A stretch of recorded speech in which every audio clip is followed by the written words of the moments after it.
A Igreja Católica Apostólica Romana é a maior instituição pagã de todos os tempos. Olha, haja paciência. Eu dedico, gente, todo o meu tempo, não apenas para mostrar como o paganismo, que vocês sabem que existe, e várias heresias dos nossos tempos e as dos tempos antigos, estão presentes no mundo de hoje, mas a forma, inclusive, como a Igreja Católica tem sido um antídoto sadio e perfeito para tudo isso. E aí me veio um Zé Ruela, que nem esse, me falar uma coisa dessa? Seu Zé Ruela! Seus orelhudos! E olha que esse nem é o único comentário sem noção que tem aparecido nas minhas redes sociais, que não tem sentido algum e que são velhas críticas sem qualquer fundamento que você pode encontrar nos meus posts na internet. Não, que coisa absurda. Isso aí que você disse é tudo burrice. Eu separei alguns absurdos aqui para que nós possamos rir juntos e através destes comentários malucos, insanos e sem sentido, eu também vou ser capaz de instruir você e você vai poder aprender a combater estes erros, responder e quem sabe mesmo ter uma bela aula. Tem gente falando que os santos não intercedem por nós, tem gente falando que não existe a crença no purgatório, que é uma heresia. Sim, declarando com a maior facilidade essas coisas. Mas vem comigo que eu mostro pra você. Antes da gente continuar o vídeo, eu pedi pra você que cheque a sua inscrição, agradecer por você que tá assistindo, deixe o seu like se você gostar do vídeo ao final dele e confira se você está bem inscrito, porque às vezes o YouTube retira a inscrição e coloque o sininho para você receber as notificações. Então, bora lá. Veja esse comentário que foi feito numa postagem minha, porque o católico deve nutrir a devoção pelos santos. E teve este cidadão que comentou o seguinte: tentando mais uma vez explicar o inexplicável. A devoção aos santos é uma realidade tão antiga quanto a própria cristandade. Quando nós voltamos aos primeiros séculos e vamos às catacumbas que existem em Roma, as quais eu conheço bem, Santa Domitila e São Calixto e tantas outras que existem, a gente verifica que os primeiros mártires já eram venerados. Isso não quer dizer que eles eram adorados como deuses, isso jamais, porque todo cristão sabe que só há um Deus que deve ser adorado, mas estas pessoas que morreram e deram a sua vida pela fé eram objeto de veneração, ou seja, de grande admiração e desejo de imitar a sua vida e a grande fé que tiveram em Deus. É por isso que, por exemplo, eles enterravam os mortos que não morriam martirizados próximos dos túmulos das pessoas que eram martirizadas, numa espécie de sentido de devoção, como se eles meio que quisessem que o santo os ajudasse a chegar ao céu. Foi assim que nasceu, dentro da igreja, a devoção aos santos e a admiração a eles. Mas aí vem dizendo que eu estou tentando explicar o inexplicável. Meu caro, devoção ao santo é uma coisa que existe no Antigo Testamento, como está no segundo livro de Macabeus e no primeiro também. Eu sei que os protestantes retiraram esse livro da Bíblia, mesmo não tendo razões sérias para fazer isto. Isso quem sabe a gente explica no outro vídeo. Mas é óbvio que não há sentido nenhum em rechaçar a devoção aos santos. Porque apareceu, por exemplo, esse outro comentário dizendo o seguinte: Não se ver um versículo... não se vê um versículo da Bíblia nesse Instagram católico. Aqui está ou faltando, né, um complemento, não se ver um versículo na Bíblia nesse Instagram católico é um absurdo, ou estou chocada, ou ela está escrevendo errado. Errou! Não se vê com acento circunflexo no é. Não se vê, ou seja, a pessoa mal sabe escrever português, comete um erro de verbo, né, concordância verbal, ridículo, primário, e aí quer me julgar por não citar passagens bíblicas que justificam a veneração aos santos? Ora, meu Deus do céu, como assim os santos não intercedem por nós? Vejam só, preste atenção no fundamento bíblico, já que vocês querem tanto, nesta belíssima Bíblia aqui. E tendo aberto o quinto selo, vi debaixo do altar as almas dos que tinham sido mortos por causa da palavra de Deus, os mártires, e por causa do testemunho que tinham dado dele. Clamavam em alta voz, dizendo: isso são os santos clamando debaixo do trono de Deus. Até quando, Senhor, santo e verdadeiro, dilatas tu o fazer justiça, ou seja, até quando você está tardando o seu julgamento? E vingar o nosso sangue dos que habitam sobre a terra, vingar o nosso sangue sobre os que habitam na terra, sobre as pessoas que estão na terra. Que interessante. Então aqui na Bíblia nós vemos pessoas que estão no céu falando com Deus, pedindo que Deus faça coisas que estão aqui na terra, mas por óbvio, porque todo o problema da intercessão dos santos que os protestantes não entendem é um problema de cristologia, ou seja, de entender como é a pessoa de Cristo. Porque a pessoa de Cristo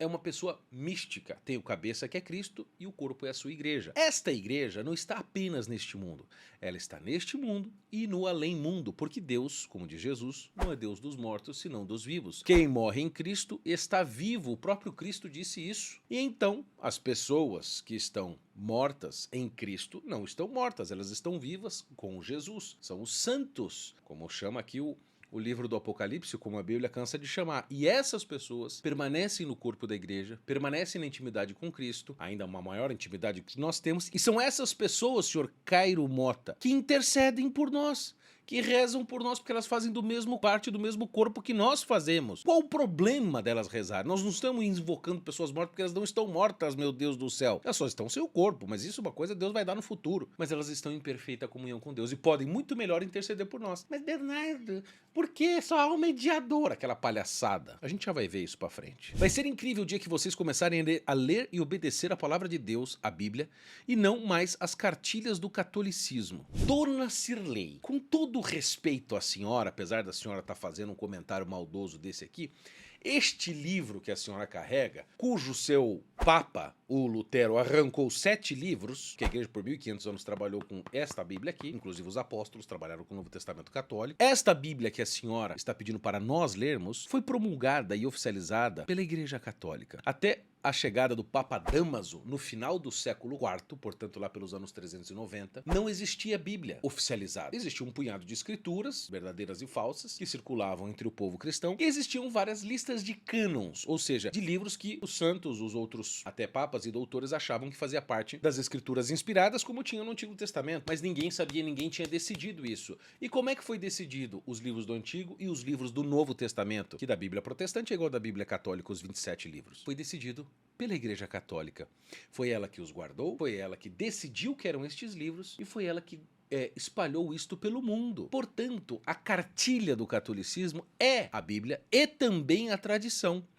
Como assim, Bernardo? Porque, óbvio, minha querida, é a tradição que, em primeiro lugar, sustenta o ensino dos apóstolos. Ou você nunca leu Irineu de Lyon? Leu? Aliás, deixa eu só explicar uma coisa. Irineu de Lyon viveu no século II, no final do século II, portanto lá pelos anos 180 a 190. Ele conviveu com Policarpo, que era discípulo de São João. Então Santo Irineu é uma pessoa muito próxima do ensino dos apóstolos. E nem tinha existido Constantino, que viria a existir mais de, sei lá, quase 200 anos depois disso, tá? Para vocês verem que Constantino inventou a igreja. Veja o que diz Irineu de Lyon no seu livro Contra as Heresias. Com esta ordem, com esta sucessão apostólica, chegaram até nós a tradição que existe na igreja, a partir dos apóstolos e a pregação da verdade.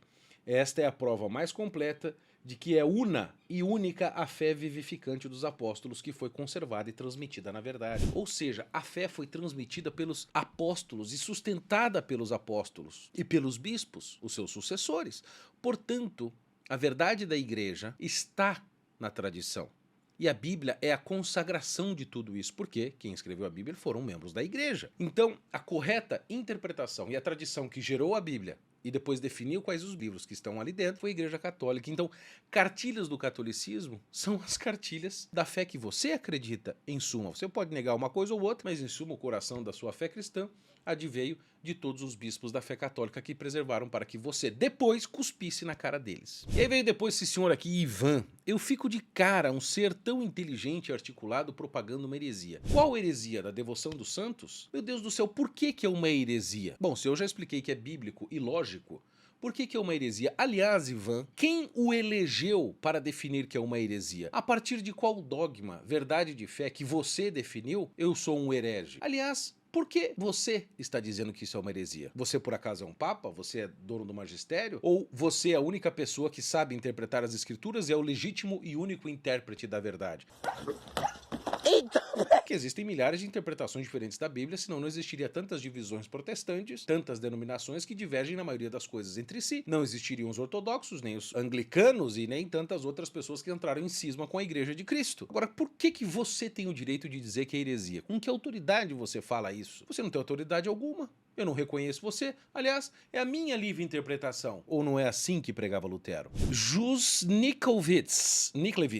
Bernardo, você só faz isso para gerar polêmica, né? Somente há um intercessor por nós, o Espírito Santo. Ué? geralmente quando a gente fala, né, dos santos, não falam que há um só mediador entre Deus e os homens, Jesus Cristo, o homem. Agora eu vou falar que o único intercessor por nós é o Espírito Santo.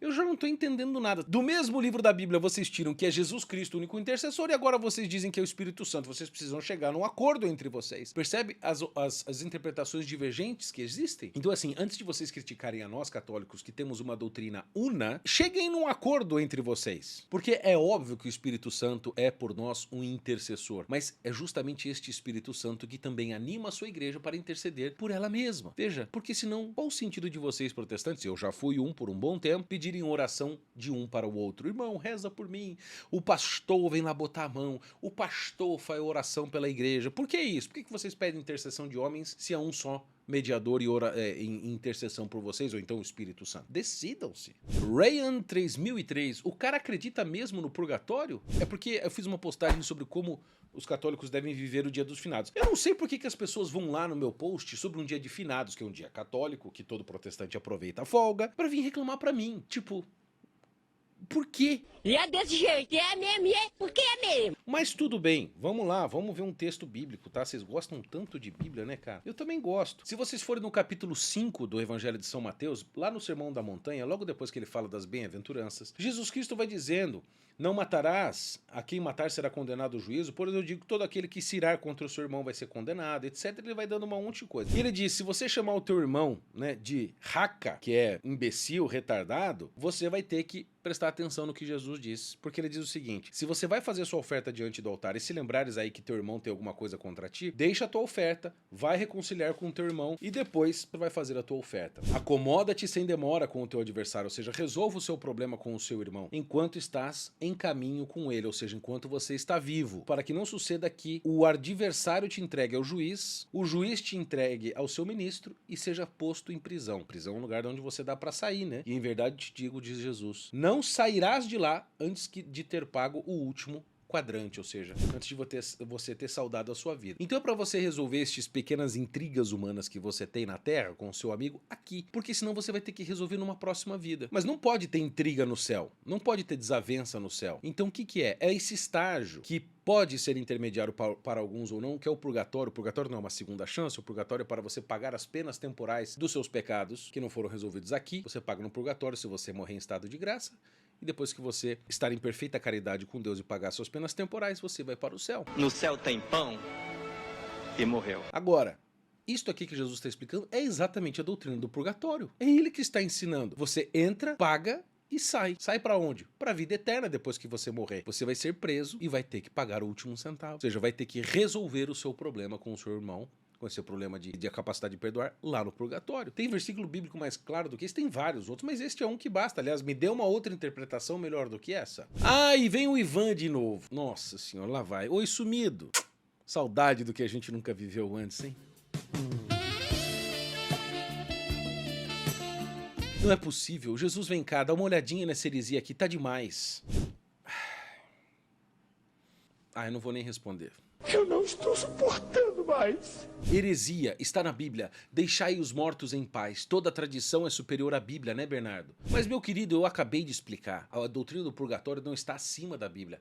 Ela está na Bíblia, tanto no Antigo Testamento, nos livros de Macabeus, por exemplo, quanto no livro do Novo Testamento, neste momento que eu acabei de te explicar. Porque você tem no céu os santos que intercedem por nós, que não precisam da nossa oração. Eles precisam dos nossos pedidos, mas nós não precisamos rezar por eles. Agora, e as pessoas que estão no purgatório, passando por este sofrimento e purgação, né? Pagando até o último centavo, como disse Jesus? Elas precisam da nossa oração. Então nós rezamos pelos nossos mortos, porque nós não sabemos se eles estão no purgatório ou no céu. Na dúvida, nós rezamos para elas. E pedimos que Deus use, né? Pegue esses méritos que nós temos no corpo de Cristo, porque nós somos parte do corpo dele, e dê àquela pessoa para que ela possa ser livre. Agora, que tradição superior à Bíblia, meu filho? Se foi a tradição que definiu o que é bíblico, que definiu o que é inspirado. A tradição não é superior à Bíblia. A tradição é equivalente a ela. Isso está explicado no Concílio Vaticano II e em toda a igreja. A palavra de Deus é tradição e escritura. Do contrário, você tem as milhares e múltiplas interpretações protestantes que nunca chegam no acordo entre si, como, por exemplo, Melanchthon e Calvino. Nunca chegaram num acordo. E estão se dividindo, são, sei lá, 10 mil, 30 mil, né, denominações protestantes. Então se resolvam primeiro antes de vir nos acusar de heresia. A Igreja Católica Apostólica Romana é a maior instituição pagã de todos os tempos. Quando eu falo isso, eu sou louco? Eu sou louco? Primeira coisa que a gente tem que falar quando fala que a Igreja Católica é pagã. Quais são os frutos que a Igreja Católica deixa para a humanidade? Até hoje, basicamente ter cristianizado o mundo inteiro. Se não tivesse Igreja Católica, meu querido, você que está aqui reclamando não teria uma Bíblia, você não teria os textos dos pais apostólicos, latinos e orientais, né, os gregos, os armênios, os sírios e tantas outras línguas. Você não teria os dogmas da divindade de Cristo, da sua dupla natureza, da trindade, nada da concepção virginal. Você não teria nada disso. O que você acredita como uma coisa certa, que é tirado da Bíblia, foi definido em concílios por causa de tretas teológicas e de heresias que a igreja resolveu nos concílios com os seus bispos. Como assim a igreja é pagã? Se a igreja foi a grande combatente do paganismo, você por acaso já leu A Suma contra os Gentios de Santo Tomás de Aquino? Não. Ele lá no ano 1200 combatendo o paganismo. Se você pega, por exemplo, um Santo Irineu de Lyon, que eu já citei aqui, ele passa aquele livro Contra as Heresias inteiro combatendo os pagãos da sua época, pervertendo a fé cristã. Se você pega o Concílio de Nicéia, combatendo ideias pagãs que entraram no cristianismo pelo monge Ário. O próprio Orígenes, que foi um pai da igreja, que tinha ideias de reencarnacionismo, foi combatido pela própria igreja porque era uma doutrina pagã. Agora, porque a igreja tem elementos que advieram do paganismo e que a igreja os batizou, qual o problema? O incenso é uma coisa pagã. Como o incenso é uma coisa pagã? É usado pelos pagãos, mas é usado também no Antigo Testamento. Imagens é uma coisa pagã, mas é usado no Antigo Testamento. Deus pede para fazer imagens de querubim. Deus pede para fazer a imagem da serpente de bronze no deserto para que as pessoas, olhando para ela, sejam curadas. E o próprio Deus se faz imagem e semelhança na forma de homem. O próprio Deus se encarna numa imagem, se torna visível, adorável através de uma imagem. Será que vocês não entendem isso? Não, mas meu Deus do céu, tem o Padre Pio aqui, ó. Padre Pio na minha mesa. Nossa senhora, eu vou pro inferno por causa disso. Porque eu estou olhando a imagenzinha do Padre Pio, como se eu não soubesse que isso aqui não é Deus, que não é o Padre Pio. Cara, é muita falta de o que fazer, né? E por que paganismo? Porque a igreja utiliza o altar, que era uma coisa também do Antigo Testamento, mas que foi renovado para o Novo, na Santa Ceia. Porque a igreja celebra a Páscoa de maneira perfeita, como era celebrada de modo não imperfeito, mas como sombra daquilo que viria, que era a Páscoa judaica, com vinho e pão, feita pelo próprio Cristo na quinta-feira à noite, no início da sua paixão. Como assim a igreja é a maior instituição pagã de todos os tempos se ela leva dezenas e milhões de pessoas para Cristo, produzindo santos incorruptos, milagres eucarísticos que vocês não sabem explicar? Aliás, porque também não conhecem. Que pastor incorrupto existe? Como santos da igreja, como Santa Rita de Cássia, como Padre Pio de Pietrelcina, como a mão direita de São Francisco Xavier, há mais de 500 anos, aliás, incorrupta na Chiesa de Jesus em Roma. Me mostre um pastor incorrupto. Não tem. Então, a igreja tem produzido santos, conversões, benesses incríveis para a humanidade. Se a igreja católica saísse da África, eu acho que 60% a 70% dos hospitais que tem lá iriam acabar. Os hospitais e as escolas e tudo mais que a igreja faz no mundo inteiro, e a maior instituição caritativa do mundo, para o bem humano e espiritual. Você acha que um Santo Agostinho, um São Bernardo de Claraval, um São João Paulo II eram pessoas assim pagãs? Você tem noção do que você está dizendo, a frivolidade com que você solta essas palavras? Pensa um pouco, meu querido. Pelos frutos os conhecereis. Então é isso, pessoal. Vejam os absurdos que a gente tem que encarar. Se você gostou desse vídeo, deixe seu like, inscreva-se no canal, verifique se você é um inscrito para a gente continuar com esse grande número de inscritos e divulgue esse conteúdo para aquele seu amigo que ainda faz perguntas primárias sobre a Igreja Católica.